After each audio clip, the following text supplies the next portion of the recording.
नमस्कार मेरे प्यारे बच्चों, मैं अभिषेक यादव आप सभी का अपने YouTube चैनल विवेक क्लास पे स्वागत करता हूं। देखिए, हमारी सीरीज चल रही है दिल्ली पुलिस प्रैक्टिस क्वेश्चन। और ये जो प्रैक्टिस क्वेश्चन है हमारे, ये दिल्ली पुलिस का जो आपका दिसंबर में या फिर जनवरी में जो पेपर होने वाला है उसके लिए मोस्ट इम्पोर्टेंट है। इससे पहले हम अपने 5 प्रैक्टिस सेट हम कर चुके हैं और मेरे ख्याल से हमारे 9 प्रैक्टिस सेट हमारे जो है करंट अफेयर्स में भी हो गए हैं। अभी आपकी 2 क्लास मैथ की भी आई हैं, ठीक है। बैक टू बैक आपकी मैथ की भी क्लास आती रहेगी प्रैक्टिस क्वेश्चन की। और जो है बस आपको मैं एक चीज़ बता देता हूँ, क्योंकि बार बार मैं आपको यही समझा रहा हूँ कि समय नहीं है तो समय का अभाव है। आपको उस हिसाब से अपना आपको जो है तैयार करना है अपने एग्जाम के लिए, ठीक है। बस क्वेश्चन को पढ़ना है, नोटबुक साथ लेके बैठना, जो क्वेश्चन आता है वो नोट नहीं करना है। क्वेश्चन के बारे में जो मैं एक्स्ट्रा बताता हुआ चलूंगा वो सब एग्जाम से संबंधित है, वो भी एग्जाम से संबंधित नहीं है, एग्जाम से संबंधित है। उसमें मैं भी बेवजह की बातें आपको नहीं बताऊंगा, ठीक है। मैं सारी चीज़ आपको वही समझाऊंगा जो आपके एग्जाम से संबंधित है। तो जो क्वेश्चन का आंसर आपको पता है वो नोट नहीं करना है। बाकी उस क्वेश्चन के बारे में जो मैं एक्स्ट्रा चीज़ आपको बताऊंगा जो आपको नहीं पता होगी तो वो नोट करके चलना है, जो पता होगी वो नोट ही नहीं करना है, ठीक है ना। बस यही है, इसलिए तो हमने इसका नाम प्रैक्टिस वैसे रखा है। तो यानी इसमें जो है हम अपने आप को जो है जज करते हैं, अपने आप को जो है पहचानते हैं कि हम कितनी तैयारी में हैं, हम कितनी तैयारी कर रहे हैं, ठीक है। हम अपने एग्जाम के लिए कितने तैयार हैं। चलिए अपने क्वेश्चन की तरफ हम बढ़ रहे हैं। आज ही क्लास का हमारा पहला क्वेश्चन है कि डोमकच जो नृत्य है ये किस राज्य का प्रसिद्ध नृत्य है। एक नृत्य है, एक डांस है जिसका नाम क्या है, डोमकच नृत्य। तो आपको ये बताना है कि डोमकच नृत्य किस राज्य का जो है ये प्रसिद्ध नृत्य है। आपके सामने आंसर है उत्तर प्रदेश है, हरियाणा है, ठीक है। उत्तर प्रदेश, हरियाणा, बिहार है और झारखंड है। तो हमारा जो इसका आंसर होगा वो हमारा क्या होगा मेरे बच्चे, झारखंड हो जाएगा। क्या हो जाएगा, झारखंड हो जाएगा। हमारा जिसका आंसर होगा वो क्या होगा, झारखंड होगा। तो डोमकच जो नृत्य है ये कहाँ का है, ये झारखंड का है, ठीक है, ध्यान रखिए। अच्छा, अब ये झारखंड का है तो मैं आपको एक और चीज समझा देता हूँ यहाँ से कि भाई झारखंड के और कौन कौन से नृत्य हैं। झारखंड में और भी तो नृत्य पूछता है आपसे। देखो झारखंड की यदि हम बात करते हैं बच्चा, तो यदि हम किसकी बात करेंगे, झारखंड की, तो झारखंड के कुछ प्रसिद्ध नृत्य हैं। जैसे कि एक तो है आपका कर्मा नृत्य, ठीक है। आपसे ये क्वेश्चन पूछता है कि बताइए कर्मा नृत्य कौन से राज्य के अंदर किया जाता है। कर्मा नृत्य बिहार में भी किया जाता है, ये भी मैं कंफर्म कर देता हूँ, लेकिन झारखंड का सबसे प्रसिद्ध है, ठीक है। और ये कौन सी जनजाति के द्वारा किया जाता है, इसकी जनजाति पूछी जाती है। तो यहाँ पर एक जनजाति निवास करती है, उरांव जनजाति, ठीक है ना। ये कौन सी ट्राइब्स के द्वारा, उरांव जनजाति के द्वारा किया जाता है। ध्यान रखेंगे, कर्मा नृत्य, ठीक है ना, ध्यान रखेंगे। ये यहाँ का क्या है, ये प्रसिद्ध नृत्य है कहाँ का, झारखंड राज्य का, डोमकच नृत्य। और ये जो नृत्य आपका, इसके बाद हम देखते हैं कि एक और नृत्य यहाँ का जिसका नाम क्या है, पाइका नृत्य, ठीक है ना। पाइका नृत्य मेरे बच्चों कहाँ का है, पाइका नृत्य भी झारखंड का ही है। और ये कौन से समुदाय के द्वारा किया जाता है, तो झारखंड में एक समुदाय है जिसका नाम है मुंडा समुदाय, ठीक है। झारखंड में मुंडा समुदाय के द्वारा जो है ये नृत्य किया जाता है। तो आपको ये याद रखना, द्वारा किया जाता है, ठीक है ना। एक जो है यहाँ पर हम जाते हैं ना, तो एक हमें यहाँ का नृत्य कौन सा मिलता है, एक तो हमारा कर्मा नृत्य होगा, एक हमारा पाइका नृत्य हो गया, एक हमारा मुंडारी नृत्य हो गया, ठीक है। कौन सा नृत्य हो गया हमारा, एक यहाँ का बहुत ही प्रसिद्ध नृत्य है जिसका नाम क्या है, मुंडारी नृत्य। तो ये जो मुंडारी नृत्य है ये किस समुदाय के द्वारा किया जाता है जी, ये मुंडारी समुदाय के द्वारा किया जाता है। ध्यान रखिए, ये किसके द्वारा, मुंडारी समुदाय के द्वारा जो है किया जाता है। तो ये भी आपको नोट करना है, ठीक है ना। मुंडारी नृत्य मुंडारी समुदाय के द्वारा किया जाता है। दूसरा है, हम देखते हैं कि एक और नृत्य यहाँ का प्रसिद्ध है जिसका नाम क्या है, छऊ नृत्य। क्या नाम है मेरे बच्चा, छऊ नृत्य। अब मैं आपको एक चीज कंफर्म कर देता हूँ यहाँ से। देखो ये जो छऊ नृत्य है ना, छऊ नृत्य की 3 कैटेगरी होती है। छऊ नृत्य कितने प्रकार का होता है, छऊ नृत्य 3 प्रकार का होता है। कितने प्रकार का, 3 प्रकार होते हैं। 3 प्रकार कौन कौन से होते हैं, एक तो होता है कि कौन सा होता है, एक तो होता है सरकेरिया नृत्य, ठीक है। एक है पुरुलिया नृत्य, कौन सा हो गया, पुरुलिया छऊ हो गया आपका, ठीक है ना, याद रखेंगे, ठीक है। एक हो गया है आपका कौन सा, मयूरभंज, कौन सा हो गया है, मयूरभंज छऊ हो गया है आपका, ये भी याद रखना है आपको। और एक हो गया है आपका सरकेरिया, ठीक है ना, ध्यान रखेंगे, सरकेरिया छऊ। तो ये छऊ की 3 कैटेगरी हैं, आपको ये तीनों की तीनों कैटेगरी याद रखनी है, क्योंकि ये तीनों की तीनों कैटेगरी अलग अलग राज्य के अंदर की जाती हैं। अब ये जो पुरुलिया छऊ है ये कहाँ पर होता है, मयूरभंज छऊ कहाँ पर होता है और सरकेलिया छऊ कहाँ पर होता है। तो ध्यान रखेंगे ये जो पुरुलिया नृत्य है ना छऊ, ये कहाँ पर हो रहा है मेरे बच्चों, वेस्ट बंगाल में हो रहा है, पश्चिम बंगाल के अंदर होता है। मयूरभंज कहाँ पर होता है, तो ध्यान रखेंगे ओडिशा में होता है। कहाँ पर होता है ये, ओडिशा में। और सरकेलिया जो छऊ होता है मेरे बच्चे ये कहाँ पर होता है, झारखंड में होता है। जो मैंने यहाँ पर लिखा है छऊ नृत्य प्रसिद्ध झारखंड का, जिसका नाम क्या है, सरकेलिया। तो ध्यान रखना, छऊ सोच के ही झारखंड मत लगा देना कि भाई छऊ तो झारखंड में पढ़ाया था गुरुजी ने। आपको ये भी देख लेना है कि छऊ कौन सा छऊ पूछ रहा है। यदि वो पुरुलिया छऊ पूछ रहा होगा तो आप पश्चिम बंगाल लगाएंगे, मयूरभंज छऊ पूछ रहा होगा तो आप ओडिशा लगाएंगे, और यदि वो सरकेलिया छऊ पूछ रहा होगा तो आप क्या लगाएंगे, झारखंड आंसर लगाएंगे। ठीक है ना, ठीक है ना, ध्यान रखिए। ठीक है, तो ये हमारे यहाँ के जो है, इसको जो है ये हमारे यहाँ के प्रसिद्ध नृत्य हैं। दूसरा है, देखो यहाँ पर एक और नृत्य होता है जिसका नाम क्या है, संथाली नृत्य, और एक होता है घंटा नृत्य। और कौन कौन से नृत्य यहाँ के, और कौन कौन से हैं, ठीक है, और कौन कौन से हैं। एक तो है हमारे यहाँ का हुंटा नृत्य प्रसिद्ध है, ठीक है ना, हुंटा नृत्य, ध्यान रखिए हुंटा नृत्य झारखंड का है। और एक यहाँ का है संथाली नृत्य, संथाली नृत्य, ठीक है ना, संथाली नृत्य। ये सब हमारे प्रसिद्ध है, कहाँ के हैं, झारखंड। तो याद रखिए झारखंड के ये प्रसिद्ध नृत्य। हुंटा नृत्य बहुत बार पूछा जा चुका है कि किस राज्य का, ये मैं बता देता हूँ, ये मोस्ट इंपोर्टेंट है। संथाली तो आप सभी जानते हैं। देखो संथाली एक ट्राइब्स है, एक जनजाति भी है संथाली, ठीक है ना, संथाल जनजाति। संथाल विद्रोह भी हुआ था 1856 ईस्वी में, आप सभी ने पढ़ा भी होगा। तो संथाली जो जनजाति है ये झारखंड में भी है, ओडिशा में भी है। अब भारत के जो वर्तमान की जो प्रेसिडेंट हैं, भारत के जो राष्ट्रपति हैं, तो वो संथाली जो है ट्राइब से ही बिलोंग करती हैं, और भारत की पहली जनजातीय महिला राष्ट्रपति बनी है। तो आपको याद रखना है ये नृत्य कौन कौन से हैं, आपको याद रखना है, ठीक है ना। बाकी जो इसमें से जो मैंने आपको ये छऊ नृत्य पढ़ाया है ये मोस्ट इंपोर्टेंट है, क्योंकि बच्चा सिर्फ छऊ ही याद करता है, बाकी छऊ की 3 कैटेगरी होते हैं। पुरुलिया होता है आपका, पुरुलिया, मयूरभंज और सरायकेला। कौन सा होता है आपका, सरायकेला होता है, ठीक है ना, ध्यान रखिए, सॉरी मैंने सरकेलिया लिख दिया। कौन सा होता है, सरायकेला, ठीक है ना, कौन सा होता है, सराय जो है केला होता है, तो आपको याद रखना है सरायकेला। तो आपको याद रखना है ये हमारे कहाँ के प्रसिद्ध हैं, झारखंड राज्य के प्रसिद्ध हैं, ध्यान रखिए इस पर। चलिए आगे की तरफ हम चल रहे हैं। बाकी देखो यदि आप बिहार के अंदर जाओगे कि भाई क्या बिहार के अंदर भी जो है कोई नृत्य किया जाता है, जो बिल्कुल बिहार का एक प्रसिद्ध नृत्य है, जट जटिन नृत्य बिहार का ही है, ठीक है। कौन सा नृत्य है, जट जटिन नृत्य कहाँ का है भाई, बिहार का है, याद रखेंगे आप, ठीक है ना।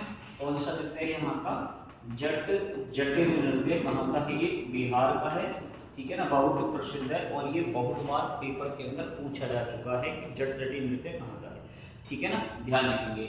विदेशीय नृत्य भी कहाँ का है, विदेशिया, तो विदेशिया नृत्य भी कहाँ का है मेरे बच्चा, बिहार का है, ठीक है ना, ध्यान रखेंगे। झिझिया नृत्य भी कहाँ का है, झिझिया नृत्य ये भी बिहार का है, ध्यान रखेंगे, ठीक है ना। झुमरी नृत्य कहाँ का है, झुमरी नृत्य भी मेरे बच्चे कहाँ का है, बिहार का है, ध्यान रखेंगे, बहुत प्रसिद्ध है। झरनी नृत्य भी कहाँ का है, झरनी नृत्य भी मेरे बच्चे कहाँ का है, बिहार का ही है। ये सभी नृत्य कहाँ के हैं, बिहार के हैं जो प्रसिद्ध है, ठीक है ना, ध्यान रखेंगे। इसके बारे में भी लिख लेना, आप नोट कर लेना, ठीक है। चलिए अपने अगले क्वेश्चन की तरफ हम बढ़ रहे हैं। हमारा जो दूसरा क्वेश्चन ये कह रहा है कि झेलियांग जनजाति किस राज्य में निवास करती है। झेलियांग ट्राइब्स भारत के कौन से राज्य में निवास करती है, आपके सामने ऑप्शन है असम, मिजोरम, मणिपुर और जो है मिजोरम, असम, मणिपुर, मिजोरम और नागालैंड। तो झेलियांग जनजाति के बारे में आपसे पूछा है कि झेलियांग ट्राइब्स कहाँ पर निवास करते हैं, तो देखो मैं बता देता हूँ, झेलियांग ट्राइब्स नागालैंड में निवास करती है। कहाँ निवास करती है, नागालैंड में। नागालैंड में कौन कौन से ट्राइब्स निवास करती है, एक तो नागा जनजाति निवास करती है, ध्यान रखेंगे, नागा जनजाति यहीं पर निवास करती है। एक यहाँ पर निवास करती है कोनियक जनजाति, कौन सी है मेरे बच्चा, कोनियक जनजाति है। एक यहाँ पर निवास करती है कुकी जनजाति, कुकी जनजाति भी कहाँ पर निवास करती है, नागालैंड के अंदर ही निवास करती है, ठीक है ना, ध्यान रखेंगे। और एक है यहाँ की जो है चांगाई आओ जनजाति, ठीक है ना, कौन सी है, चांगाई आओ जनजाति भी कहाँ की है, ध्यान रखेंगे। आओ जनजाति ये भी कहाँ पर निवास करती है, नागालैंड के अंदर ही निवास करती है। झेलियांग ट्राइब्स भी कहाँ पर है, नागालैंड के, ये भारत के पूर्वोत्तर राज्य है, ठीक है। यदि हम बात करते हैं किसकी, मिजोरम की, तो ध्यान रखेंगे मिजोरम में जो है कौन कौन सी जनजाति है। मिजोरम में एक तो लुसाई जनजाति है, एक मिजो ट्राइब्स है, मिजो, ठीक है ना, मिजो ट्राइब्स है। एक कौन सी यहाँ पर ल्यूसाई जनजाति है, ल्यूसाई पहाड़ी भी है मिजोरम में, ठीक है, ध्यान रखिए। एक यहाँ पर निवास करती है पाइते जनजाति, तो ये याद रखना है आपको, पाइते ट्राइब्स जो है कहाँ पर निवास करती है, पाइते जनजाति। तो पाइते जनजाति जो निवास करती है मेरे बच्चे कहाँ पर निवास करती है, मिजोरम। मणिपुर में जब आप जाओगे तो मणिपुर का एक समुदाय बहुत ही प्रसिद्ध है, आपके पेपर में बहुत बार पूछता है, जिसका नाम क्या है, मैतेई समुदाय। तो ध्यान रखिए, मैतेई जो ट्राइब्स है मणिपुर के अंदर है, मैतेई समुदाय ये कहाँ पर निवास करता है, तो मेरे बच्चा मैतेई समुदाय मणिपुर के अंदर निवास करता है, ठीक है। यदि आप असम के अंदर जाएंगे तो ध्यान रखिए, असम में जो हमें ट्राइब्स मिलती हैं, असम में कौन सी है, मिसमी है, बोडो जनजाति है। ध्यान रखिए असम में कौन कौन सी है, एक तो है आपकी मिसमी जनजाति है, एक आपकी कौन सी है, बोडो जनजाति। कौन सी ट्राइब्स है, बोडो ट्राइब्स है, ठीक है। एक आपकी यहाँ पर जो है कार्बी जनजाति है, कार्बी ओंगलोंग।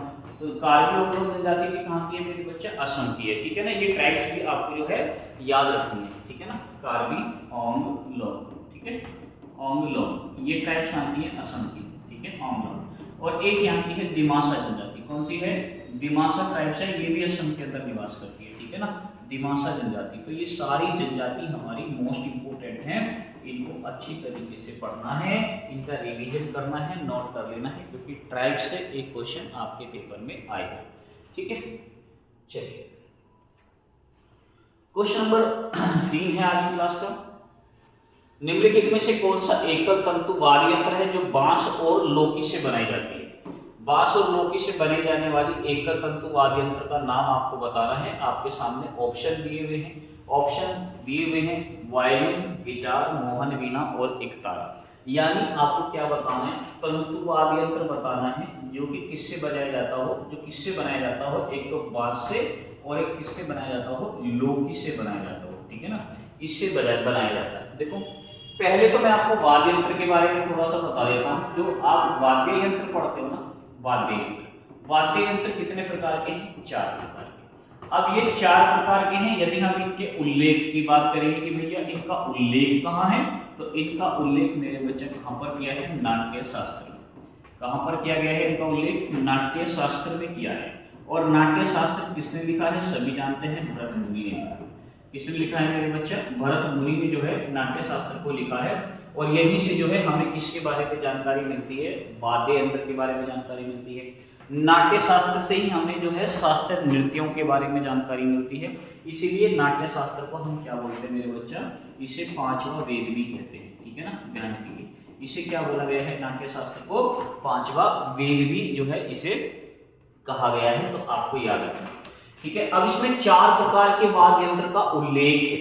अब ये 4 प्रकार के वाद्य यंत्र कौन कौन से हैं जी, तो आपको पता होना चाहिए कि गुरुजी ये बता दो अब ये 4 प्रकार के वाद्य यंत्र कौन कौन से। एक तो देखो सबसे पहला यही है तंतु वाद्य यंत्र। कौन सा है आपका, तंतु वाद्य यंत्र, ठीक है ना, ध्यान रखेंगे। तंतु जो है वाद्य यंत्र है एक तो आपका, ये बहुत प्रसिद्ध है तंतु वाद्य। तंतु वाद्य यंत्र का मतलब होता है तार यंत्र, ठीक है।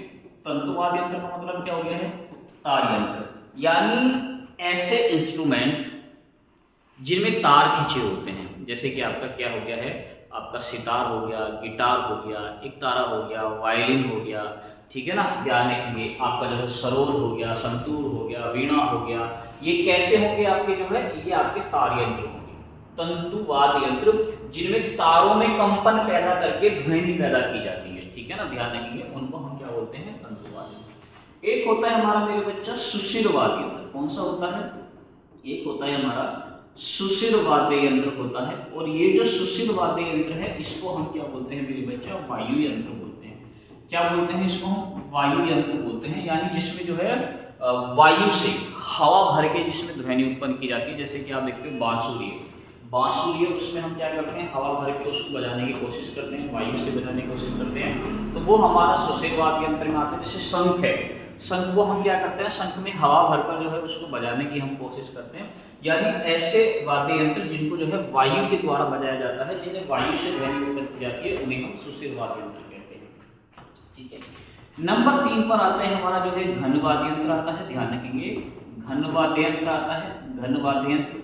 घन वाद्य यंत्र का मतलब होता है ठोस यंत्र, इनको हम क्या कहते हैं, ठोस यंत्र कहते हैं। तो ध्यान रखेंगे, घन वाद्य यंत्र का मतलब क्या होता है, ठोस यंत्र। अब घन वाद्य यंत्र, ठोस यंत्र का मतलब क्या होता है, यानी ऐसे वाद्य यंत्र जिनको जो है किससे, ठोकने से, पीटने से बजाया जाता है, ठीक है, जिनको आपस में पीटने से क्या निकाली जाती हो, ध्वनि उत्पन्न की जाती है, जैसे चिंकारा है, चिमटा है, इनको आपस में क्या किया जाता है, बजाया जाता है, और इनको आपस में बजाकर ही ध्वनि उत्पन्न की जाती है। तो वो हमारे किसमें आते हैं, घन वाद्य यंत्र में आते हैं। एक आता है हमारा, कौन सा आता है हमारा, अवनद वाद्य यंत्र, ठीक है। नंबर 4 पर कौन सा आएगा हमारा, अवनद वाद्य यंत्र आएगा, ध्यान रखिए, अवनद वाद्य यंत्र आएगा। अब ये जो अवनद वाद्य यंत्र है, इसी को हम बोलते हैं मेरे बच्चा ताल यंत्र। क्या बोलते हैं इसको हम, ताल यंत्र, ठीक है ना। यानी ऐसे वाद्य यंत्र जिनके ऊपर खाल चढ़ाई जाती है, चमड़ा चढ़ाया जाता है, जिन पर किसी प्रकार की जो है लेप लगाई जाती है, और उसके बाद उनको बजाया जाता है। जैसे हम बजाते हैं, क्या बजाते हैं, जैसे कि हमने ड्रम बजाया, ठीक है, हम किसको बजा रहे हैं, ढोलक बजा रहे हैं, ठीक है ना। होली दिवाली पर आसपास में आप देखते हो कि वहाँ पर ढोल तमाशे बजाए जाते हैं, ठीक है, और बम बजाई जाती है, तो उसके ऊपर एक चमड़े का लेप चढ़ा हुआ होता है। तो ऐसे वाद्य यंत्र को हम क्या बोलते हैं, अवनद वाद्य यंत्र बोलते हैं। अब आपसे क्वेश्चन पूछ रहा है कि एकल तंतु, जिसमें एक ही तंतु होता है, और वो किसका बना होता है, बांस और लोकिस से बनाया जाता है, तो वो हमारा जो होगा बच्चा, वो हमारा इसका जो आंसर होगा, वो हमारा कौन सा होगा, वो हमारा होता है एकल तारा। कौन सा होता है हमारा, एक तारा, ठीक है ना। कौन सा होता है हमारा, एक तारा, ठीक है ना, ध्यान रखेंगे। तो इसका आंसर हमारा क्या हो जाएगा, एक तारा हो जाएगा, ठीक है ना। ये जो मोहन वीणा है, ये भी आपका हमारा जो है तंतु वाद्य यंत्र है, लेकिन इसमें कितने तंतु होते हैं, इसमें 20 तंतु होते हैं। इसमें कितने तंतु होते हैं, 20 तंतु होते हैं। तो आपको ये भी याद रखना है। गिटार में कितने तंतु होते हैं मेरे बच्चे, गिटार में 6 तंतु होते हैं, गिटार में 6 तंतु होते हैं, वायलिन में 4 तंतु होते हैं। तो आपको याद रखना है, ठीक है। तंतु का मतलब क्या हो गया, तार हो गया, तंतु का मतलब क्या हो गया है, तार हो गया, ठीक है ना। वायलिन जो कि थोड़ी के नीचे रख के जो है इसको बजाया जाता है ऐसे करके, ठीक है ना। तो ये तार भी आपसे पूछ लेता है कि बताओ गिटार में कितने तार होते हैं, वायलिन में कितने तार होते हैं, मोहन वीणा में कितने तार होते हैं, तारा में कितने तार होते हैं। आपसे छिद्र पूछ लेता है, बताओ बांसुरी में कितने छिद्र होते हैं, ठीक है ना, ध्यान रखना। तो ये सारी चीजें पूछी जाती हैं आपके पेपर के अंदर, ठीक है ना, ध्यान रखिए। तो इनको अच्छे से नोट करके जाना है, वाद्य यंत्र कौन कौन से होते हैं, ठीक है, ध्यान। आप यदि ये पढ़ लोगे कि भाई तैसे तंतु, तैसे तार, सुशिर सुसुर मतलब वायु हवा निकालने की बात कर रहे हैं। घन घन जो बजाते हैं वो कैसा होता है, ठोस होता है ना। तो घन मतलब ठोस चीज की बात कर रहा है। अवनद, अवनद का मतलब जो है एक रुकावट जैसी बात कर रहा है, ठीक है, ताल, जिसे ताल निकल कर आती है, ठीक है, ध्यान रखिए। उसके बाद क्वेश्चन नंबर 4 क्या कह रहा है हमारा, विश्व अस्थमा दिवस कब मनाया जाता है। ऑप्शन है मई का पहला रविवार, मई का दूसरा रविवार, मई का पहला मंगलवार, और अगस्त का पहला रविवार। अब आप कहोगे गुरुजी तुमने ये कैसे ऑप्शन रख दिए, इसमें तो डेट ही नहीं है। अब ऐसे ही क्वेश्चन आपके पेपर के अंदर पूछ रहा है कि कोई दिवस है जो किसी महीने में एक खास दिन मनाया जाता है। जरूरी नहीं है कि उसी दिन मनाया जाए, उसी तारीख को मनाया। जैसे समुद्र दिवस मनाते हैं, है ना, तो जरूरी नहीं है कि समुद्र दिवस एक किसी डेट में पड़ता है ना। तो सितंबर माह में जो है हम देखते हैं कि लास्ट में जाकर पड़ता है, ठीक है। 2025 में 25 सितंबर को मनाए थे, ये मैंने करंट अफेयर्स की क्लास में आपको जो है पढ़ाया हुआ। तो इसमें जो हम मनाते हैं मई का जो पहला रविवार ऑप्शन दिया हुआ है, इसमें हम क्या मनाते हैं मेरे बच्चा, विश्व हास्य दिवस मनाते हैं। कौन सा दिवस मनाते हैं, विश्व हास्य दिवस मनाते हैं। तो आपको याद रखना है, यहाँ पर हम विश्व हास्य दिवस मना रहे हैं। मई का जो दूसरा रविवार है बेटा, इसमें हम क्या मनाते हैं, विश्व मातृ दिवस मनाते हैं, ध्यान रखेंगे, विश्व मातृ दिवस मनाते हैं, ध्यान रखना, ठीक है। जरूरी नहीं है कोई एक डेट निश्चित है, नहीं, दिन निश्चित है। मई का दूसरा रविवार जिस तारीख को पड़ेगा उसी तारीख को विश्व मातृ दिवस मनाया जाएगा, ठीक है ना। और वही मई का पहला रविवार जिस तारीख को पड़ेगा उसी तारीख को विश्व हास्य दिवस मनाया जाएगा। मई का जो पहला मंगलवार होता है, इसी में हम कौन सा मनाते हैं बच्चा, विश्व अस्थमा दिवस मनाते हैं। कौन सा दिवस मनाते हैं, विश्व अस्थमा दिवस मनाते हैं, ध्यान रखिए, ठीक है ना। यहाँ पर जो हम मना रहे हैं, कौन सा दिवस मना रहे हैं, विश्व अस्थमा दिवस। और अगस्त का पहला रविवार ये मनाते हैं हम फ्रेंडशिप डे, मित्रता दिवस, ध्यान रखिए। यहाँ पर कौन सा दिवस मनाया जाता है, मित्रता दिवस मनाया जाता है, ध्यान रखिए, ठीक है। यहाँ पर हम कौन सा दिवस मनाते हैं, मित्रता दिवस मनाते हैं, ठीक है। उसमें मत खो जाना कि हम जो मनाते हैं वैलेंटाइन डे, वो मित्रता दिवस नहीं है, वैलेंटाइन डे, ठीक है, हाँ, मित्रता दिवस ही है। वहाँ दूसरे प्रकार की मित्रता होती है, उसे मत खो जाना। अगला क्वेश्चन है हमारा, रोमांसिंग विद लाइफ किसकी रचना है, रोमांसिंग, रोमांसिंग, रोमांस से ही आपको पता चल जाएगा भाई किसकी रचना है ना। रोमांसिंग माई लाइफ किसकी रचना है, और रोमांसिंग विद लाइफ, ठीक है, रोमांस के साथ जीवन किसकी रचना है। तो देखो सोनू सूद, सोनू सूद तो रोमांटिक इतना लगता भी नहीं है ना, वो तो बॉडी बॉडी फाइटर लगता है वो, है ना। ऋषि कपूर को आप कह सकते हो, लेकिन ऋषि कपूर भी इतना रोमांसिक व्यक्ति नहीं था। माइकल जैक्सन डांस वांस में था, ठीक है ना। बाकी देवानंद के बारे में तो सभी ने सुना है ना, कि देवानंद अपने समय का हीरो था, बहुत स्मार्ट था, ठीक है। तो इन्हीं की रोमांस के लिए जाना जाता था, लड़कियां फिदा होती थी देवानंद, है ना। तो इन्हीं की ये किताब है देवानंद की, क्या नाम है, रोमांसिंग विद लाइफ। आपको याद रखना है ये किसकी रचना है, किसकी रचना है, ये रचना है देव आनंद की रचना है। तो सोनू सूद की भी कोई किताब है, बिल्कुल किताब है, कौन सी है, आई एम नो मसीहा। तो ध्यान रखिए इनकी एक किताब है जिसका नाम क्या है, आई एम नो मसीहा। ध्यान रखना ये इनकी किताब है, आई एम नो मसीहा। ऋषि कपूर की भी कोई किताब है जी, बिल्कुल है, क्या नाम है, खुल्लम खुल्ला। ध्यान रखेंगे इनकी एक किताब है जिनका नाम क्या है, खुल्लम खुल्ला, बहुत प्रसिद्ध है, ठीक है ना, ध्यान रखेंगे। अच्छा, माइकल जैक्सन की भी बिल्कुल है, इनकी जो है, इनकी जो किताब है उसका नाम क्या है, मून वॉक, ठीक है। माइकल जैक्सन की किताब का नाम क्या है, मून वॉक। तो आपको ये किताब भी याद रखनी है कि ये किताब किस किस की है, किस किस ने लिखी है। ऋषि कपूर की किताब यानी खुल्लम खुल्ला किसकी रचना है, आई एम नो मसीहा किसकी रचना है, रोमांसिंग विद लाइफ किसकी रचना है, तो आपको याद रखना, ठीक है। अगला क्वेश्चन हमारा क्वेश्चन नंबर 6 क्या कह रहा है, 2024 पेरिस ओलंपिक में भारत ने कुल कितने पदक जीते थे, ठीक है। पेरिस ओलंपिक की बात कर रहा है कि भारत ने कुल कितने पदक जीते थे पेरिस ओलंपिक में जो 2024 के अंदर हुआ था। ऑप्शन है आपके सामने 12, 10, 8 और 6। तो ध्यान रखिए इसमें जो जीते थे भारत ने कुल कितने पदक जीते थे बच्चा, 6 पदक जीते थे। कुल कितने, 6 पदक जीते थे। ध्यान रखना कुल 6 ही पदक जीत पाया था भारत 2024 में पेरिस ओलंपिक में, ठीक है। और जबकि जब पेरिस ओलंपिक जब सबसे पहले 1900 में जब भारत ने पार्टिसिपेट किया था पेरिस ओलंपिक में, तो उस समय भारत ने जो है 41 पदक जीते थे, जिसमें से 10 गोल्ड जीते थे भारत ने, है ना। तो ये सोचने वाली बात है। चलिए, तो ये 6 पदक जो जीते हैं, ठीक है, पेरिस ओलंपिक में, तो ध्यान रखिए इसमें से हमने क्या जीता है, एक तो हमने क्या जीता है, रजत जीता है, और प्लस में हमने 5 क्या जीते हैं, कांस्य जीते हैं। ध्यान रखेंगे यहाँ भी गोल्ड नहीं है, 6 पदक में भी गोल्ड नहीं है, 5 कांस्य। हाँ, पैरा ओलंपिक में हमने गोल्ड प्राप्त किया है, वो एक अलग बात है, ठीक है, वो अलग को भी क्या होगा। दूसरा सवाल ये है कि जो पेरिस ओलंपिक हुए थे 2024 में, इसमें भारत के कितने एथलीट थे, भारत के जो है इसमें कितने एथलीटों ने भाग लिया था। तो ये क्वेश्चन आपसे पूछेगा पेपर में, क्योंकि एथलीटों की संख्या भी आपसे पेपर में पूछ ली जाती है। तो इसमें जो ये ओलंपिक हुआ था, इसमें भारत के कुल एथलीट कितने थे जिन्होंने पार्टिसिपेट किया था। भारत के कुल एथलीट थे मेरे बच्चे कितने, 117। गुरु जी 117 में से 6 पदक लेकर आए थे, बिल्कुल जी, ठीक है ना। अब इसमें भारत की रैंक क्या थी, भारत की रैंक भी आपसे पूछेगा कि बताओ भैया इसमें जो भारत की रैंक थी पदक के हिसाब से, जो भारत की रैंक थी वो क्या थी। तो ध्यान रखेंगे मेरे बच्चा, भारत की रैंक थी, ध्यान रखेंगे 71 रैंक थी। और किस में से थी, 206 में से, किस में से थी, 206 में से थी, ध्यान रखेंगे, ठीक है ना। तो ये 2024 के हमारे क्या है, पेरिस ओलंपिक। दूसरा मैं आपको बता देता हूँ यहाँ से, जो आपसे और क्वेश्चन पूछता है आपके पेपर में, क्वेश्चन ये पूछता है कि ये बताइए जो ओलंपिक समिति है, ठीक है ना, इसका हेडक्वार्टर कहाँ है। तो ध्यान रखेंगे जो ओलंपिक समिति है मेरे बच्चा, ये आपको याद रखना है, ये आपको याद रखना है कि जो ओलंपिक समिति है, ओलंपिक जो समिति है, अंतरराष्ट्रीय ओलंपिक जो ऑर्गेनाइजेशन जो संगठन है, ठीक है ना, संगठन है, इसका जो हेडक्वार्टर है, इसका जो मुख्यालय, तो इसका मुख्यालय ध्यान रखेंगे प्रारंभ में कहाँ था, प्रारंभ में था मेरे बच्चा इसका मुख्यालय पेरिस में। कहाँ पर था, पेरिस, ध्यान रखना कहाँ पर था, पेरिस में था। लेकिन वर्तमान में कहाँ है, वर्तमान की यदि मैं बात करता हूँ तो मेरे बच्चा वर्तमान में इसका हेडक्वार्टर है लुसाने। कहाँ पर है ये, लुसाने स्विट्जरलैंड में है, ध्यान रखना इस बात को, ठीक है। वर्तमान में इसका हेडक्वार्टर कहाँ पर है, लुसाने में है, पहले कहाँ पे इसका हेडक्वार्टर पेरिस में था।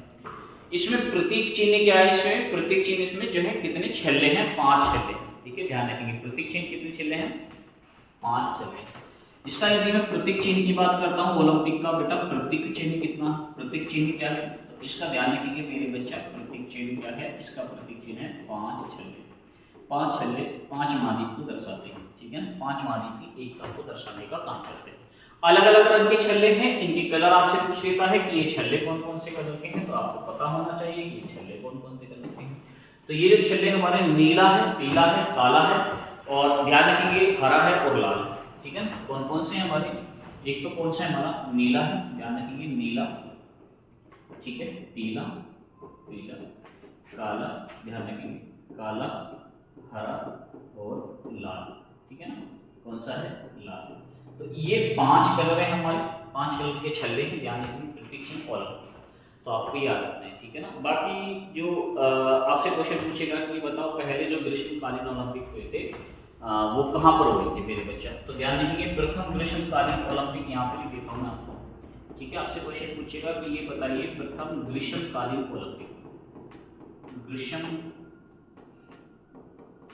जो ओलंपिक हुए थे ये कहाँ पर हुए थे मेरे बच्चा, तो ग्रीष्मकालीन ओलंपिक जो हुए थे ओलंपिक ये कब हुए थे बेटे बच्चा, 1896 में। कहाँ पर हुए थे ये, 1896 में एथेंस में हुए थे, ग्रीस। कहाँ पर हुए थे ये, एथेंस ग्रीस में हुए थे 1896 में, 1896 से। ये पहले जो है ग्रीष्मकालीन ओलंपिक 1896 ईस्वी में एथेंस में हुए थे। यदि आपसे क्वेश्चन पूछे कि भाई ये बताओ पहले शीतकालीन ओलंपिक कब हुए थे, तो ध्यान रखेंगे पहले शीतकालीन ओलंपिक जो है 1924 में, ये ग्रीष्मकालीन, ध्यान रखें। यदि आपसे पूछे कि भैया ये बताओ प्रथम शीतकालीन ओलंपिक, प्रथम शीतकालीन जो ओलंपिक हैं ये कब हुए थे मेरे बच्चा, प्रथम शीतकालीन ओलंपिक 1924 ईस्वी में हुए थे। और ये जो 1924 ईस्वी में हुए थे कहाँ पर हुए थे बच्चा, फ्रांस में हुए थे, ठीक है, ध्यान रखेंगे। कहाँ पर हुए थे, फ्रांस में हुए थे, ध्यान रखना, फ्रांस में हुए थे, ठीक है। आपसे क्वेश्चन पूछेगा पहले तो 1896 में हो रहे हैं, तो भारत ने कब भाग लिया था, तो 19 में भाग लिया था, पेरिस ओलंपिक 1900 में भाग लिया था भारत ने पेरिस ओलंपिक में, ध्यान रखना, मैंने अभी थोड़ी देर पहले आपको क्लास के अंदर बताया। तो ये तो 2024 के हो गए हैं, ध्यान रखिए 2024 के कहां पर हो रहे हैं, कहां पर हुए थे, पेरिस में हुए थे। अब आपसे आगामी पूछ सकता है कि भैया आगामी बता दो 2026 में जो है शीतकालीन ओलंपिक कहां होंगे और 2028 में कहां पर होंगे। तो यदि मैं आगामी की बात करता हूं, यदि मैं किसकी बात करता हूं, आगामी की बात करता हूं कि भाई ये बताओ कि 2028 के जो ओलंपिक होंगे 2028 के, तो ये कहां पर होंगे भैया, 2028 ओलंपिक। तो ये जो ओलंपिक है ना ये मेरे बच्चा ये ग्रीष्मकालीन है 2028 ओलंपिक, ये कहां पर होंगे, लॉस एंजल्स में, ठीक है ना। कहां पर होंगे, लॉस एंजल्स में होंगे, एंजल्स, ध्यान रखना, लॉस एंजल्स में होंगे, ठीक है ना, ध्यान रखेंगे। 2028 के जो हैं ये कहां पर जो है प्रस्तावित हैं, लॉस एंजल्स, यूएसए और कैलिफोर्निया, ठीक है ना, ध्यान रखेंगे कहां पर प्रस्तावित हैं, यूएसए और कैलिफोर्निया में, कैलिफोर्निया, ध्यान रखेंगे, फोर्निया, इनमें जो है ये जो है संभावित है। 2024 के लिए मैं बात करता हूं कि भैया 2024 जो शीतकालीन ओलंपिक है, ठीक है ना, शीतकालीन ओलंपिक है, शीतकालीन ओलंपिक, ये 2024 के जो शीतकालीन ओलंपिक है मेरे बच्चे ये कहां पर हो रहे हैं, ये हो रहे हैं मिलान शहर में। कहां पर हो रहे हैं, ये मिलान शहर में हो रहे हैं। और ये मिलान शहर कहां पड़ता है मेरे बच्चे, इटली में पड़ता है। कहां पड़ता है, ये इटली में पड़ता है, तो आपको ये बात याद रखनी है, ठीक है ना। ये कहां पर हो रहे हैं, मिलान में हो रहे हैं, इटली के अंदर पड़ता है, ठीक है, ध्यान रखना। यदि आपसे क्वेश्चन पूछे कि सबसे अधिक बार जो है ओलंपिक खेल किस देश में हुए हैं, तो अमेरिका में हुए 8 बार हुए हैं। ध्यान रखना सबसे अधिक बार जो ओलंपिक हुए हैं मेरे बच्चों वो कहां पर हुए हैं, अमेरिका में हुए हैं। कितनी बार हुए हैं, 8 बार हुए हैं। फिर हम पढ़ते हैं लंदन में हुए 3 बार और पेरिस में हुए हैं 3 बार, ठीक है, ये भी याद रखनी है आपको। अगला क्वेश्चन हमारा क्वेश्चन नंबर 7 क्या कह रहा है, क्वेश्चन नंबर 6 हमारा कंप्लीट हुआ। क्वेश्चन नंबर 7 हमारा कह रहा है अंतरराष्ट्रीय समुद्री संगठन IMO, ठीक है, इंटरनेशनल मैरीटाइम ऑर्गेनाइजेशन, इसका हेडक्वार्टर कहां पर है, आपसे मुख्यालय पूछा है। ऑप्शन है आपके सामने जेनेवा, लंदन, न्यूयॉर्क, पेरिस। तो आपको IMO का हेडक्वार्टर बताना है मेरे बच्चा। कहां पर IMO का हेडक्वार्टर जो है, लंदन में। कहां पर इसका हेडक्वार्टर, लंदन में है, ध्यान रखेंगे। और ये जो IMO है इसकी स्थापना हुई थी, इसकी जो स्थापना हुई थी मेरे बच्चे ये कब हुई थी, 1948 ईस्वी में हुई थी, ठीक है ना, ध्यान रखेंगे। इसकी स्थापना कब हुई थी, 1948 में हुई थी, 1948 ईस्वी में हुई थी, तो आपको याद है, ठीक है ना। बाकी पेरिस में जब आप जाएंगे तो आपको यहाँ पर पेरिस में किसका मिलेगा मेरे बच्चा, यूनेस्को का हेडक्वार्टर मिलेगा, यूनेस्को का मुख्यालय मिलेगा। ध्यान रखेंगे ये आपको कहाँ पर देखने को मिलेगा, यूनेस्को का हेडक्वार्टर आपको पेरिस में देखने को मिलेगा, ठीक है ना, ध्यान रखेंगे। जेनेवा में जाएंगे तो आपको किसका हेडक्वार्टर देखने को मिलेगा, जेनेवा में WTO का हेडक्वार्टर देखने को मिलेगा, ध्यान रखिए। ILO का हेडक्वार्टर देखने को मिलेगा। WTO को मतलब समझ रहे हो ना, विश्व व्यापार संगठन, ठीक है। इसका मतलब है अंतरराष्ट्रीय श्रम संगठन, यानी वर्ल्ड ट्रेड ऑर्गेनाइजेशन और इंटरनेशनल लेबर ऑर्गेनाइजेशन, ठीक है। दूसरा आपको यहाँ पर ध्यान देखना है, यहाँ पर इसका UNHCR का हेडक्वार्टर देखने को मिलेगा, United nation human right commission, आपको यहीं पर देखने को मिलेगा, इसका मुख्यालय आपको यही देखने को मिलेगा, ध्यान रखेंगे, ठीक है ना। और WHO वर्ल्ड हेल्थ ऑर्गेनाइजेशन, इसका भी हेडक्वार्टर आपको कहाँ पर देखने को मिलेगा, जेनेवा, ठीक है ना। WHO का हेडक्वार्टर भी आपको कहाँ पर देखने को मिलेगा, जेनेवा के अंदर देखने को मिलेगा, तो याद रखना है इसको। क्वेश्चन नंबर 8 हमारा क्या कह रहा है कि पुलित्जर पुरस्कार किस देश के द्वारा प्रदान किया जाता है। ध्यान रखिए, साहित्य के क्षेत्र में प्रदान किया जाता है, किस देश के द्वारा प्रदान किया जाता है, यूनाइटेड किंगडम, न्यूयॉर्क, स्वीडन या नॉर्वे। तो ये जो पुलित्जर पुरस्कार दिया जाता है मेरे बच्चे, किसके द्वारा दिया जाता है, ये न्यूयॉर्क के द्वारा दिया जाता है, ध्यान रखिए, किसके द्वारा, न्यूयॉर्क के द्वारा दिया जाता है, ध्यान रखिए, न्यूयॉर्क। तो हमारा आंसर क्या होगा, यूनाइटेड किंगडम के द्वारा, ध्यान रखिए, बुकर अवार्ड दिया जाता है, बुकर पुरस्कार दिया जाता है, ध्यान रखिए, पुरस्कार ये किसके द्वारा दिया जाता है, ये यूनाइटेड किंगडम। बाकी स्वीडन और नॉर्वे के द्वारा हम सभी को पता है कि नोबेल पुरस्कार दिया जाता है।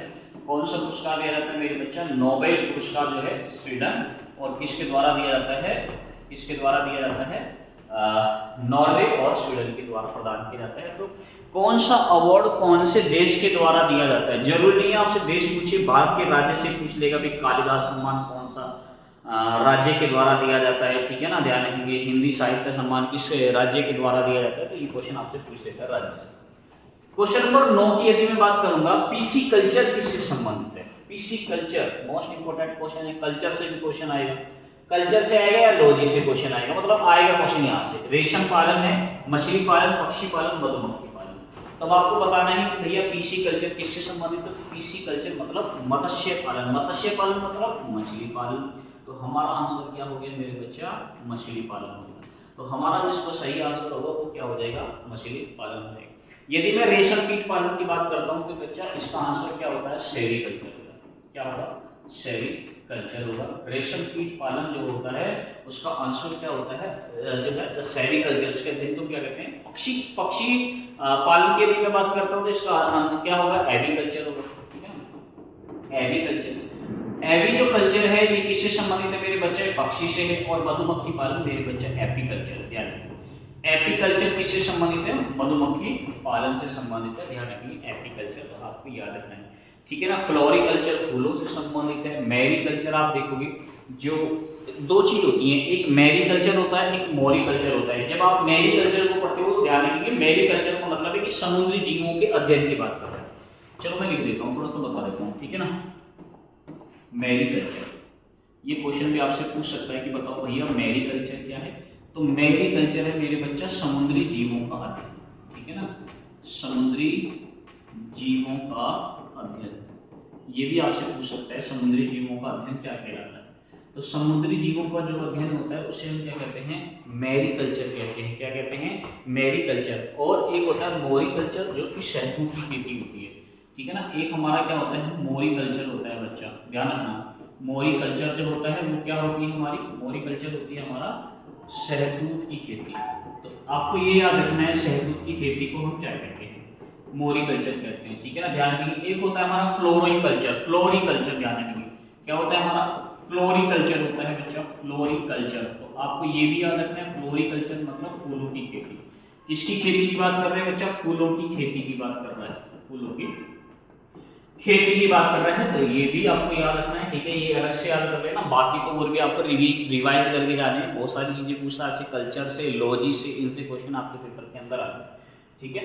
चलिए अगला क्वेश्चन है, क्वेश्चन नंबर 9 हमारा क्या कह रहा है कि बिच्छू के डंक में कौन सा अम्ल पाया जाता है। भैया यहाँ से भी क्वेश्चन बनेगा आपके पेपर में कि भैया बिच्छू के डंक में कौन सा अम्ल पाया जाता है ना। आंसर है आपके सामने, जो है एसिटिक अम्ल है, मिथेनॉइक अम्ल है, लॉरिक अम्ल है और स्टीयरिक अम्ल है, ठीक है। तो बिच्छू के जो डंक में पाया जाता है, आप बताइए कौन सा अम्ल पाया जाता है मेरे बच्चा, मिथेनॉइक अम्ल पाया जाता है। कौन सा पाया जाता है, मिथेनॉइक अम्ल पाया जाता है बिच्छू के डंक में। तो हमारा जो सही आंसर हो जाएगा क्या हो जाएगा, option number B. Most important question है क्योंकि बहुत बार पूछा जा चुका है, इसलिए मैं आपको बता रहा हूँ, ठीक है। ऐसे क्वेश्चन आपके पेपर के अंदर पूछे जाते हैं, ठीक है ना, ध्यान रखिए। यदि एसिटिक अम्ल की यदि मैं बात करता हूँ तो ये किसमें पाया जाता है मेरे बच्चा, सिलिका में, ठीक है। किसमें पाया जाता है? ये सिरका में पाया जाता है, ध्यान रखना। एसिटिक अम्ल किसमें पाया जाता है? ये सिरका में पाया जाता है, ध्यान रखेंगे। एसिटिक अम्ल। यदि हम लोरिक अम्ल की बात करेंगे तो नारियल के दूध में पाया जाता है। लोरिक अम्ल किसमें पाया जाता है मेरे बच्चा? नारियल दूध में, ठीक है, नारियल दूध में पाया जाता है लोरिक अम्ल। और ये स्टेरिक अम्ल किसमें पाया जाता है? तेल में पाया जाता है, यानी वसा में पाया जाता है। किसमें पाया जाता है? तेल में यानी वसा में पाया जाता है, ठीक है ना। तो अम्ल से भी क्वेश्चन आता है। लैक्टिक अम्ल किसमें मिलता है? हम देखते हैं लैक्टिक अम्ल दूध में मिलता है, ठीक है ना, दही में मिलता है। दूध से दही बनाने का काम करता है लैक्टोबैक्टीरियम, ठीक है ना, ध्यान रखें। तो इस प्रकार से ये अम्ल से, ठीक है ना। फोलिक अम्ल चींटी में, चींटी के डंक में कौन सा अम्ल होता है? ये क्वेश्चन भी आता है आपके पेपर के अंदर, फोलिक अम्ल, ध्यान रखेंगे, ठीक है। बाकी क्वेश्चन नंबर 11 आपके क्वेश्चन का क्लास का है, निम्नलिखित में से कौन सा सही मेल नहीं है? आपको बताना है इनमें से कौन सा सही मेल नहीं है। ऑप्शन नंबर ए है राष्ट्रीय योजना समिति 1938, ऑप्शन नंबर बी है बॉम्बे योजना 1945, जल योजना 1945, सर्वोदय योजना 1950। देखो मैं आपको बता देता हूं कि जो राष्ट्रीय योजना समिति जो आई थी, राष्ट्रीय योजना समिति 1938 में आई थी। और इसके जो संस्थापक हैं, ध्यान रखेंगे, इसके संस्थापक आपसे पूछता है तो इसके संस्थापक मेरे बच्चा सुभाष चंद्र बोस है, ध्यान रखेंगे, ये याद रखना, ठीक है। पूछता है आपसे इसके संस्थापक कौन है? सुभाष चंद्र बोस। और ध्यान रखेंगे जब ये समिति आई थी तो इसके अध्यक्ष कौन बने थे? ये भी आपको बेटा याद रखना है। तो इसके अध्यक्ष बने थे मेरे बच्चा पंडित नेहरू। कौन बने थे? पंडित जवाहर लाल नेहरू जो है क्या बने थे? इसके जो है क्या बने थे मेरे बच्चा? अध्यक्ष बने थे। तो याद रखना। बॉम्बे प्लान, बॉम्बे योजना 1945 नहीं है, ध्यान रखना, यही हमारा मेल नहीं है। बॉम्बे प्लान 1944 में आया था। तो हमारा जो सही आंसर होगा बी हो जाएगा, क्योंकि पूछ रहा है नहीं है, ये भी आपको ध्यान देना है, ठीक है ना। जल योजना कब आई थी मेरे बच्चा? 1945 ईस्वी में आई थी, ध्यान रखेंगे। एम.एन. राय के द्वारा तैयार की गई थी। किसके द्वारा? एम.एन. रॉय के द्वारा जो है, रॉय के द्वारा इसको जो है क्या किया गया था? द्वारा तैयार किया गया था। तो आपको याद रखना है, तैयार किया गया था एम.एन. रॉय। सर्वोदय योजना कब आई थी मेरे बच्चा? 1950 ईस्वी में आई थी। और इसको जो तैयार किया था वो किसने करा था? जयप्रकाश नारायण ने। किसने किया था? जयप्रकाश नारायण ने किया था। तो आपको ये भी याद रखना है, ठीक है ना। जयप्रकाश नारायण ने जो है इसको तैयार किया था। तो ये सारी समिति आपको याद रखनी आना जरूरी है। आपसे ऐसे क्वेश्चन पूछेगा, सिंगल पूछ लेगा, बताओ राष्ट्रीय योजना समिति किस वर्ष आई थी? आप बताएंगे 1938 में आई थी। क्वेश्चन आपसे पूछेगा राष्ट्रीय योजना समिति की स्थापना किसने करी थी? आप आंसर लगाएंगे सुभाष चंद्र बोस ने करी थी। आपसे क्वेश्चन पूछेगा राष्ट्रीय योजना समिति का अध्यक्ष कौन था? तो आप आंसर लगाएंगे पंडित नेहरू। आपसे क्वेश्चन पूछेगा जन योजना जो है इसका प्रारूप किसने तैयार किया था? तो आप लगाएंगे एम.एन. राय ने तैयार किया था। आपसे क्वेश्चन पूछेगा सर्वोदय योजना किसने प्लान तैयार किया था? जयप्रकाश नारायण ने तैयार किया था, ध्यान रखिए, ठीक है। चलिए क्वेश्चन नंबर 12 आपके क्लास का कह रहा है कि वस्तु एवं सेवा कर जीएसटी कब से भारत में प्रभावी हुआ है? ऑप्शन है आपके सामने 1 जुलाई 2016, 1 जुलाई 2017, 1 जनवरी 2017, 1 जनवरी 2016। तो ध्यान रखिए जो जीएसटी वस्तु एवं सेवा कर जो लागू हुआ था हमारे देश के अंदर वो कब से लागू हुआ मेरे बच्चा? 1 जुलाई 2017 से प्रभावी हुआ है। तो हमारा जो आंसर हो जाएगा वो क्या हो जाएगा? 1 जुलाई 2017। ध्यान रखिए 101वां संविधान संशोधन है। यदि हम संविधान संशोधन की बात करते हैं, संविधान, यदि मैं किसकी बात करता हूं? संशोधन की बात करता हूं, तो संविधान संशोधन आपसे पूछता है तो मेरे बच्चा 101वां कॉन्स्टिट्यूशन अमेंडमेंट एक्ट 2016 है। ध्यान रखिए जब ये पारित हुआ। यदि आपसे पूछे कि बताओ मेरे बच्चा संविधान विधेयक कौन सा है, ठीक है, संविधान संशोधन विधेयक कौन सा है? ये तो हमने एक्ट पढ़ा था। आपसे संशोधन विधेयक भी पूछ सकता है, बिल कौन सा था यानी विधेयक कौन सा था, आपसे ये भी पूछ लेगा, ध्यान रखना। तो आपको बिल यानी विधेयक भी याद रखना है, ठीक है। विधेयक मेरे बच्चा 122वां विधेयक था। कौन सा विधेयक था?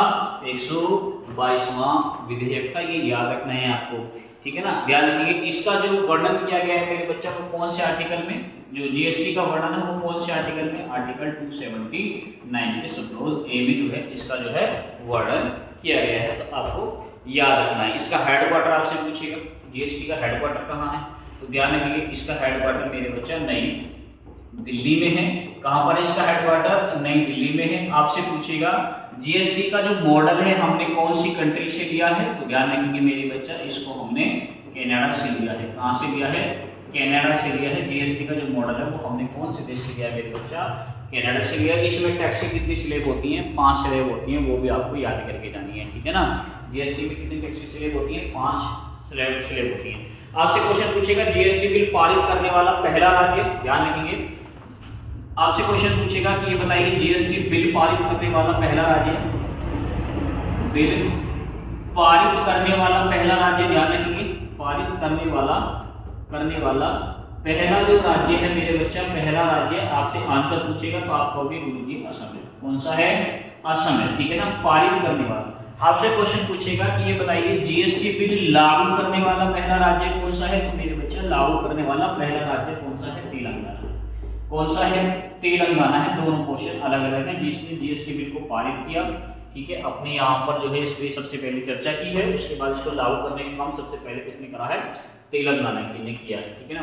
आपसे क्वेश्चन पूछेगा कि ये बताइए जो जीएसटी बिल लाया गया था इसके लिए कौन सी समिति का गठन किया गया था, तो ध्यान रखिए मेरे बच्चा, इसके लिए समिति बनी थी कौन सी? विजय केरकर समिति।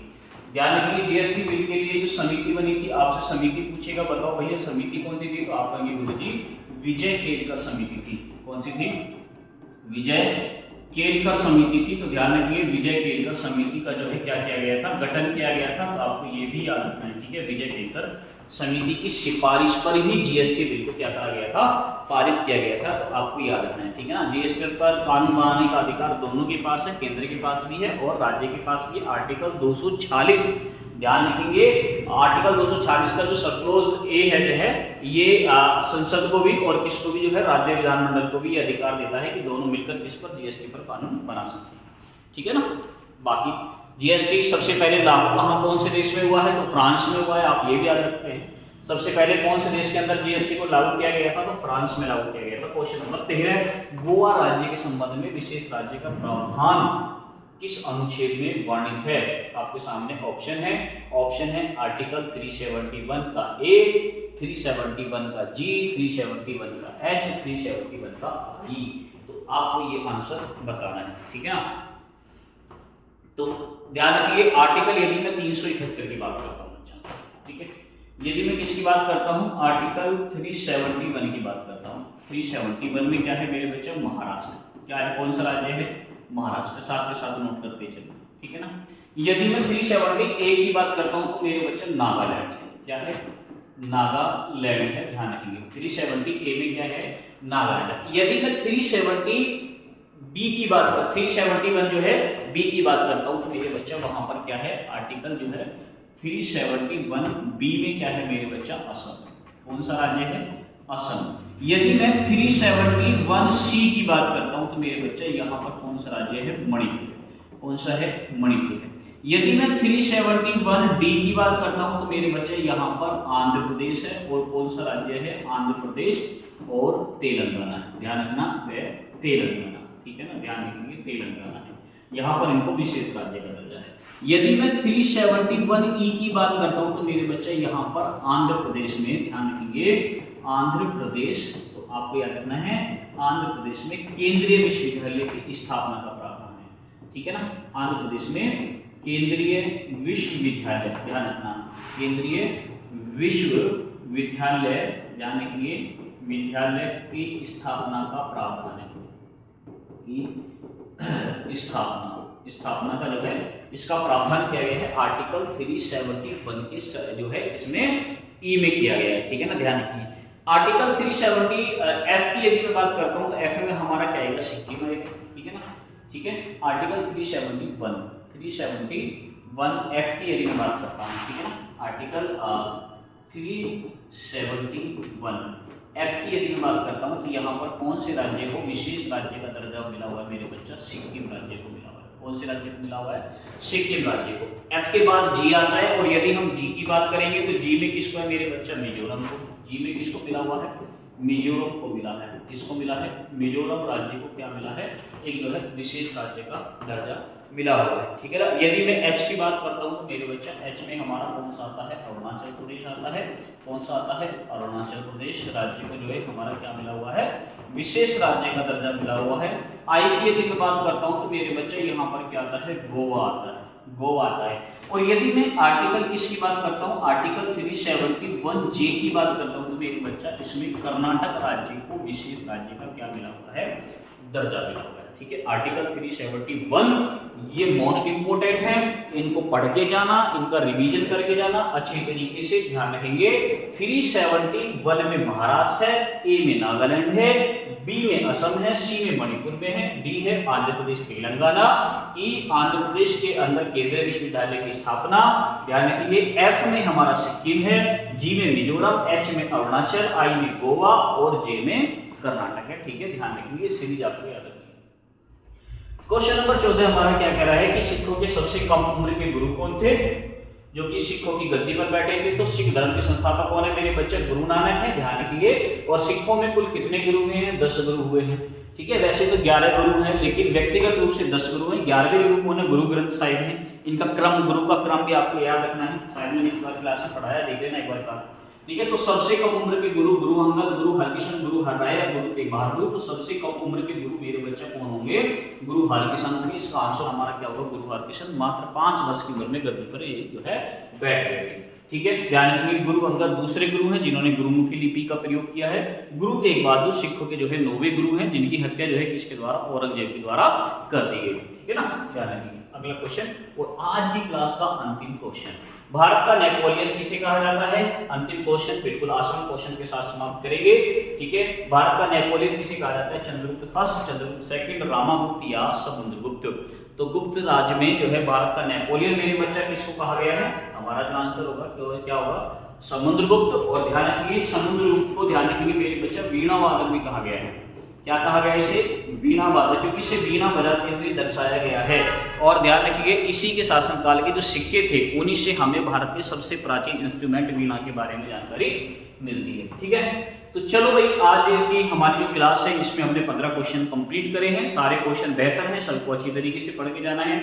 ये क्लास लाने का उद्देश्य ये है कि इन 15 क्वेश्चन 15 से आपको क्वेश्चन भी ज्यादा ना मिले, समझ में भी ज्यादा आए, समय भी आपका ज्यादा ना लगे, टॉपिक भी आपके लगभग सभी से कवर हो जाते हैं। एक क्लास में किसी प्रकार के क्वेश्चन है, अगली क्लास में दूसरे टॉपिक से क्वेश्चन आते हैं। ठीक है ना, ताकि हमारे पेपर तक हमारा पूरा पैटर्न क्या हो जाएगा? रिवीजन हो जाएगा। एक और बात मैं आपको बता देता हूँ। ठीक है, बात क्या है कि एक तो हमारी ये प्रैक्टिस सेट की सीरीज हमारी चल रही है 15 क्वेश्चन की। दूसरा, हमने करंट अफेयर्स की सीरीज चला रखी है। करंट अफेयर सबसे बेस्ट, ध्यान रखना, मोस्ट इंपोर्टेंट है। और एक एक क्वेश्चन को छांटने में, बनाने में मेहनत लगती है भाई। ठीक है, ध्यान रखना।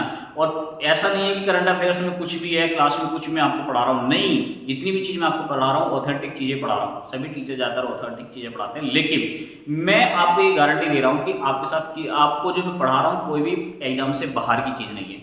ठीक है, दूसरी चीज़ है इसमें क्या है कि अभी हमारा जो ऑफलाइन क्लास चलता है, ऑफलाइन क्लास में क्या है कि हम जीएस के जो टेस्ट करा रहे हैं दिल्ली पुलिस के लिए, जो हमने सीरीज चलाई है टेस्ट की, उसमें हमने जो है 15 टेस्ट की जो है सीरीज चलाई थी कंबाइंड। एक सेट में 50 क्वेश्चन है। ठीक है, एक सेट में 50 क्वेश्चन हो गए, तो 15 सेट में 15 पंजे 75, 750 क्वेश्चन हो गए। अब उन 750 क्वेश्चन का जब हम एनालाइज करेंगे तो यही क्वेश्चन हमारे 3-4 हज़ार के आसपास चले जाते हैं। दूसरी चीज है, तो ये 3-4 हज़ार क्वेश्चन तो हमारे वो हो गए। बाकी हमारा यहाँ जो हम पढ़ रहे हैं ये भी हमारा सब कुछ हो गया, और उनसे थोड़ा सा अलग हटके ध्यान रखना है यहाँ पर। ठीक है, और दूसरी चीज है करंट अफेयर्स के क्वेश्चन हो गए। ठीक है, इतना यदि हम करके जाते हैं, और उसके बाद हमारे सेक्शनल टेस्ट चले जाएंगे दिल्ली पुलिस के ऑफलाइन में। तो ये जो हम ऑफलाइन में कर रहे हैं ना, यही टेस्ट सीरीज में आपकी जो है यहाँ पर यूट्यूब चैनल पे लेकर आने वाला हूँ, बहुत जल्द आपको देखने को मिलेगा। ठीक है, जितने भी सेट हमने ऑफलाइन के अंदर करे हैं सबको बेहतर तरीके से रिवीजन करके हम ऑफलाइन में भी चलेंगे। ठीक है ना, और वो भी हमारे सारे क्वेश्चन मोस्ट इंपोर्टेंट है जो हमने क्लास में कराया है, वो आपको हम यूट्यूब पे भी जो है प्रोवाइड कराएंगे। ठीक है, तो अपनी तैयारी करते रहिए, फिर मुलाकात करेंगे आपसे मेरे बच्चा। ठीक है, तब तक के लिए नमस्कार, जय हिंद, जय भारत।